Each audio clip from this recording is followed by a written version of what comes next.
ఇక డీడీసీ మేడ్చల్ నియోజకవర్గంలోని ఎల్లంపేట మున్సిపాలిటీ డబిల్పుర గ్రామానికి చెందిన బ్రహ్మలపల్లి శ్రీనివాస్ గౌడ్ ఇటీవల అకాల మరణం చెందారు.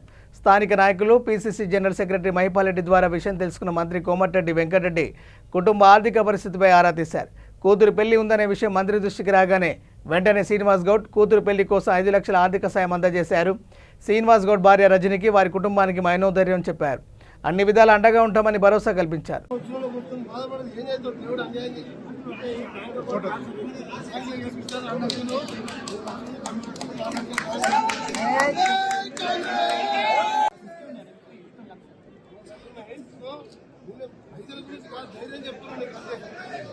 గారు ఏఐసిసి అధ్యక్షులు గారు మల్కాజ్గిరి పార్లమెంట్ గారు నియమించి ఈరోజు ఎన్నికల ప్రచారం ముందుగా ముఖ్య నాయకుల అభిప్రాయాలు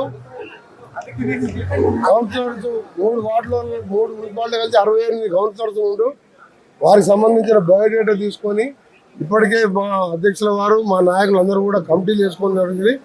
మరొకసారి వారిని మోటివేషన్ చేస్తూ ఈ ఎలక్షన్స్ ఎందుకు ముఖ్యమంటే అసెంబ్లీ ఎన్నికల కంటే గ్రామీణ ప్రాంతాల్లో ఉన్న పేద ప్రజలకు సంబంధించిన ఎన్నికలు ఇవి.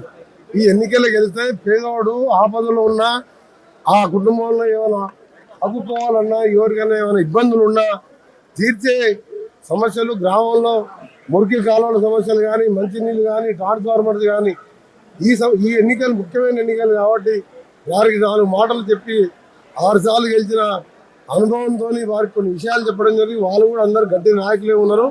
తప్పక నమ్మకం ఉంది. మా నాయకులు మా కార్యకర్తలు నేను కలిసి గట్టిగా ఉండి మల్కాజ్గిరిలో ఈ 3 మున్సిపాలిటీ గెలిపించి ముఖ్యమంత్రి గారు మాజీ పార్లమెంట్ సభ్యునిగా ఇక్కడికి వెళ్ళే ఉన్నాడు. ఆయన వారికి గిఫ్ట్గా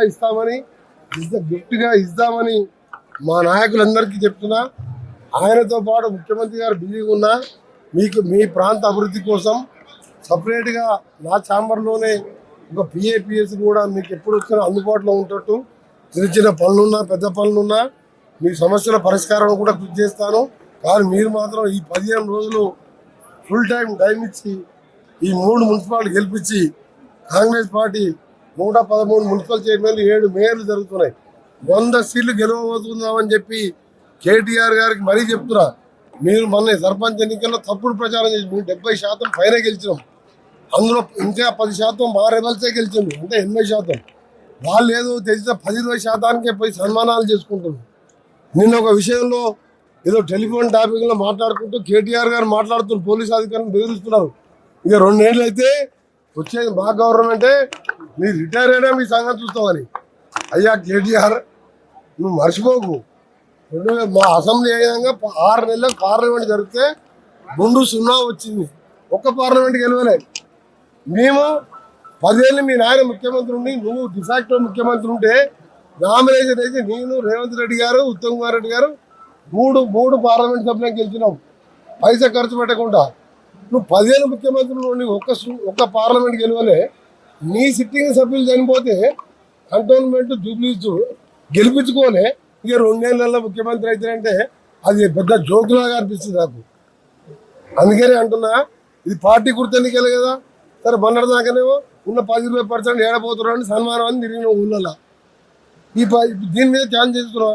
నేను ఛాలెంజ్ చేస్తున్నాను, నువ్వు 10% గెలువు కేటీఆర్, 10% మున్సిపాలిటీలు గెలువు. దేనికైనా దానికి సిద్ధం. నేను తప్పకుండా ప్రజలు ఇవాళ సన్నబియ్యం ఎవరు ఊహించలే. 10 ఏళ్ళు రేషన్